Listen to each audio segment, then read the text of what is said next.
Assalamualaikum, Tiga Dots. Alright, Fawaz je. Hari ni kita bersama The Legendary Syazwan. Aku suka panggil The Legend. Sihat kan? Alhamdulillah sihat. Lama tak nampak. Lama dah tak jumpa dia semenjak dia tukar tempat kerja ni. Cuma hari ni nak cerita sikit pasal isu again lah. Pasal kalau Syazwan ni aku suka tanya pasal politik lah. Terbaru ni iaitu isu Dr Maszlee kan. Menteri Pendidikan. Dia bekas Menteri Pendidikan. Itu nak cerita tu, kenapa dia menjadi bekas. So apa komen kau dengan dia punya peletakan jawatan tu? Kenapa dia buat yang tu? Kalau kita tengok dia punya press conference tu sendirilah, yang aku tengok live hari tu masa dia buat announcement tu, kita nampak ada ketidakpuashatian jugalah masa dia sampaikan apa yang dia nak sampaikan tu. Dia cakap pasal achievements dia mula-mula sekali, lepas tu dia cakap pasal dia macam tak rela sangat lah. Kita nampak dari segi ayat dia pun dia macam, saya dipaksa berhenti, saya ada bincang benda ni, macam Dr Mahathir mahu dia letakkan jawatan dan sebagainya macam tu kan. Jadi kita nampak bahawa dia tak adalah macam berniat nak berhenti sangat sebenarnya, tapi dia lebih kepada terpaksa. Dan dia kata sebabkan taat setia dia kepada Dr Mahathir, taat setia dia kepada Bersatu dan sebagainya, dia letak jawatan. Tapi dari sudut apa yang dia telah lakukan dan apa yang isu-isu dan kontroversi tu, kita tak tahu betul-betul apa yang berlaku kan, apa yang membuatkan benda tu jadi macam sampai dia kena letak jawatan. Ada juga tersebar surat kononnya yang daripada Perdana Menteri sendiri yang highlightkan beberapa isu yang menjadikan dia terpaksa meletak jawatan. Contohnya dia berdegil beberapa isu lah. Dia jadi IIUM punya presiden. Walaupun manifesto pakatan sendiri kata tak boleh ada dua posisi macam itulah. Pemberian makanan percuma. Sekarang ni naik pula isu kata bajet tak cukup untuk projek tu, untuk program tu. Jadi dia terpaksa minta funding daripada daripada private sector. Betul juga. Ada juga aku dengar cerita, ada orang tanya jadi ke tak makanan percuma ni. Lepas tu bila tanya, sebab aku ada member meniaga kantin sekolah, dia kata tak ada bajet. Betul lah, dia tak ada bajet. Lepas tu dia kata memang akan dia buat pilot program 22 juta menggunakan duit, yang ni menggunakan duit peruntukan yang sedia ada. Tapi 22 juta tu cover untuk 100 sekolah sahaja. So sepatutnya program ni 1.6 billion macam tu cover semua sekolah dekat Malaysia ni. Tapi somehow tak tahu kenapa, pelik jugalah sebab Dr Mahathir benda ni macam dah luluskan, kabinet dah luluskan, dah masuk bajet belanjawan dan sebagainya, tapi bila nak carry out the program, bajet tak cukup pula. And then terpaksa buat pilot dulu, lepas tu kena minta pada private dan sebagainya. So macam ada banyak terlalu conflicting lah information yang kita dapat kan. So macam kita pun tak tahu. And then ada pula kata sebabkan dia terpaksa dia cancel projek YTL, One Bestari Net kan. Ini projek daripada zaman Najib lagi, daripada zaman BN dulu lagi, tapi yang cancelkan baru-baru ni adalah Dr Maszlee sendiri. Walaupun macam rugilah, tapi memang projek tu ikutkan katanya memang tak berapa elok service delivery yang dibagikan oleh YTL dan sebagainya. Jadi Dr Maszlee mengambil keputusan untuk batalkan. Tapi apparently YTL ni good connections dengan our dear Prime Minister. So jadi macam bila dia batalkan tu, ada kata tak puas hati. Tapi ini speculations lah. We don't know what's the actual reason. Itulah antara speculation yang aku dengar kat luar lah kan. Ada orang kata macam selain daripada yang spekulat mengatakan Dr Mahathir bagi dia surat, ada juga mengatakan Dr Maszlee sendiri macam yang pertama yang aku dengar. Ni rumours rumours bukan aku cakap. Okay. Ada rumours pertama, Dr Maszlee dah kata hilang trust pada pakatan sendiri. Itu yang pertama. Yang keduanya, Dr Maszlee mengundurkan diri sebelum sebab dia tahu akan jadi satu masalah yang besar. Jadi dia mengundurkan diri awal-awal. Apa komen kau berkenaan spekulasi orang tu lah, rumor-rumors ni? Okay, tak rasa jenis macam tu. Knowing Dr Maszlee, I don't think dia jenis yang macam akan mengundur diri lah dengan kerana kecewa ataupun dengan kerana dia nak give up. That's not his character lah. I mean, kita tahu dia pernah jadi fighter. Dia pernah jadi presiden IUM masa lepas dia jadi menteri, dan dia refuse to back down walaupun menteri, kabinet apa semua dah suruh dia back down. So, macam tak senang untuk dia just give up macam itu sajalah. So I think those theories are quite weak in a sense. And dia memang in terms of apa yang dia buat, policies and all for education, agak radical juga. And he carried out a lot of the radical policies yang dia nak buat tu. And as a father of anak-anak yang pergi sekolah, you can actually feel and see the changes that he was trying to make lah. Personally, sokong. Contohnya budak dah 1 dan 3 tak ada exam, even yang makanan percuma tu adalah satu polisi yang bagus. He went to Japan, dia nampak program tu dekat Jepun, lepas tu dia bawa ke Malaysia sebab dia kata replicate benda tu memang berhasil kat sana.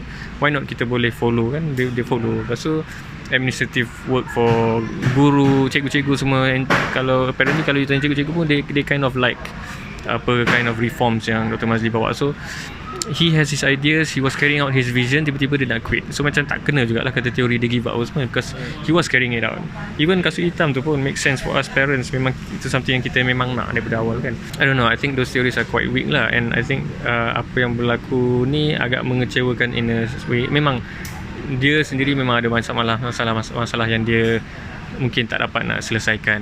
Kadang-kadang tu isu-isu kecil je yang dibawa oleh media, dibawa oleh masyarakat kan, community, even warga net pun kan. Isu-isu macam kasut hitam, macam jawi.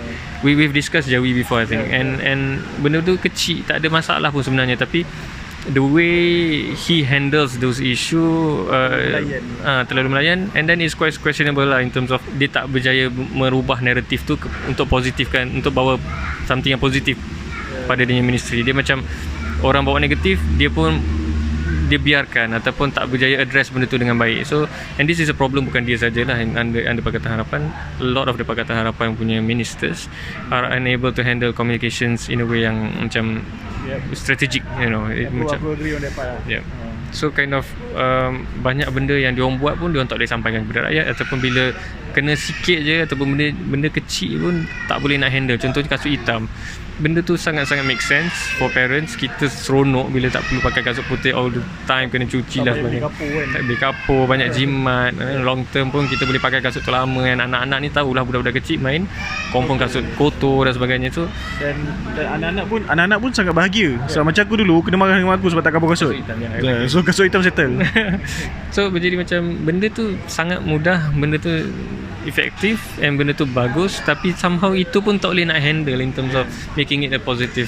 So macam pelik kenapa jadi macam tu. Mungkin team dia lemah bab communications, mungkin dia orang tak pernah ada strategi, atau dia tak pernah handle mainstream media in a sense, macam how to engage them effectively, because selama ni dia orang handle social media and they hire social media influencers to be part of the team, and they only know how to speak to their group of people lah. Dia macam cakap dengan sama-sama dia orang je, not to the mass. So when it happens, they are unable to then carry out dia punya message kepada semua. And ingat, Pakatan Harapan did not win the popular vote.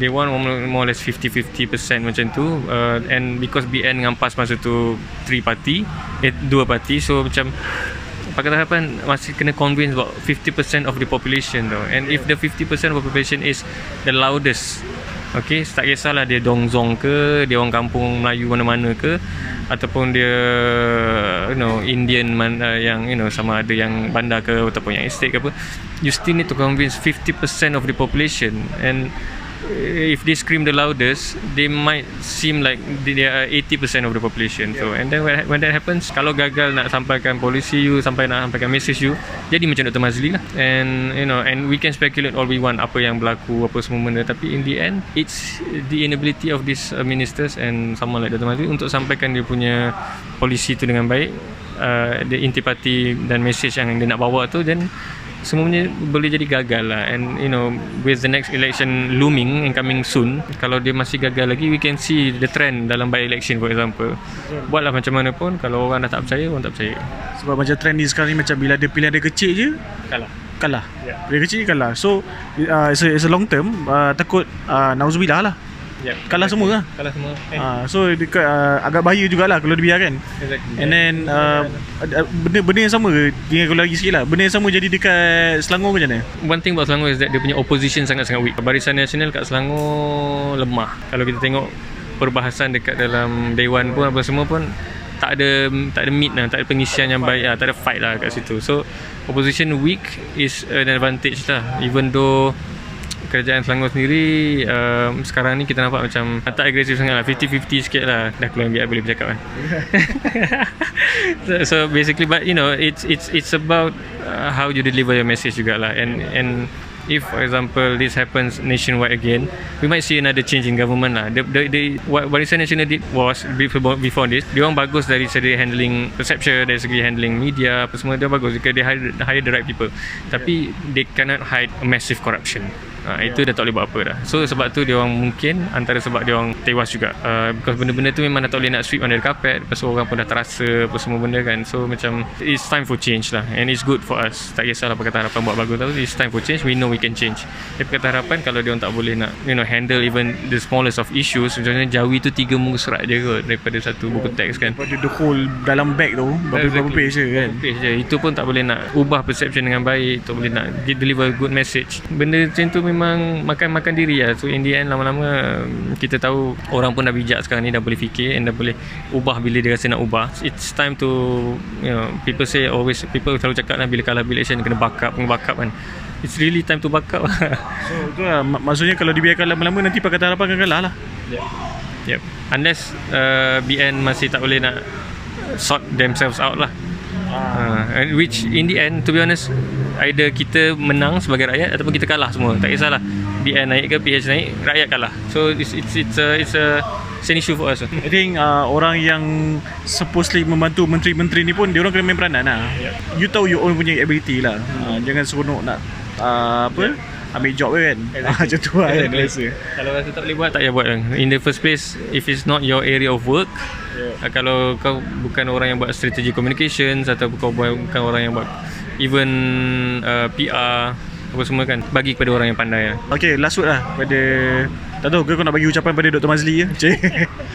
I mean kepada rakyat Malaysia lah. I mean maybe kau boleh explain pada rakyat Malaysia any last word pada Dr Maszlee ke, pada rakyat Malaysia ke, pada whoever it is, pada menteri-menteri ya. I mean Dr Maszlee, I think it's a wasted opportunity because first of all dia bukan politician and he was trying to as someone who is not a politician, I'm sure being there dia memang ada idea yang untuk reform, memang benda tu ikhlas lah kot. In the end rakyat Malaysia kena tengok jugalah isi yang dibawa tu oleh all these politicians, tapi this requires a lot of sacrifice and you pun kena buat research apa semua tu. It's not easy for you guys untuk rakyat kan. Rakyat kadang-kadang kena buat 2-3 kerja, mana ada masa nak membaca apa semua benda kan. So, I think you have to balance jugalah, find out the truth, orang panggil tabayun at the same time politician ni kena bijak sikit lah nak sampaikan dia punya message tu. You cannot just rely on people to read up lah, memang susah. At the end of the day, kita yang rakyat kena bijak mencari maklumat, menteri kena bijak menyampaikan maklumat. So both parti memainkan peranan lah. And then itulah honestly aku pun memang peminat Dr Maszlee lah. Sebab memang banyak gila dia buat and banyak gila jasa-jasa dia, which is orang kata macam bila kita orang ni boleh just wish to do that, tapi dia actually bila dia dapat jawatan and then they actually do that. Tapi of course ada few issues yang buatkan dia back off lah. But anyway, hopefully kita doakan yang terbaik untuk Dr Maszlee. And then again I would like to say thank you so much to Dr Maszlee for everything that he does to Malaysia. And then he did bring the changes lah. And then cumanya tak nak carry through semua benda lah. And it's a bit of a waste. Tapi I think whoever takes over the portfolio tu, they have to have the same kind of vision and also political will lah. Yang paling penting sekali buat education ni, buat orang akan melawan. Kalau orang tak senang, orang biasa dah buat exam dari satu, tiba-tiba tak buat exam pun mak bapak macam kenapa anak aku tak buat exam, macam which is good for the kids, budak-budak muda kau tak payah nak buat exam, tak payah nak stress sangat kan. Tapi it takes a lot of political will lah to carry out benda-benda macam tu. Yalah, banyak lagi isu besar, macam ada yang guru besar ambil rasuah lah, macam-macam lah kan. Tu aku malah bincang kat sini kan nanti. Nanti lain pula ceritanya. But anyway, thank you so much pada Syazwan. And then thank you so much pada Dr Maszlee. Jangan lupa subscribe. Take care and thoughts. Peace out. Assalamualaikum.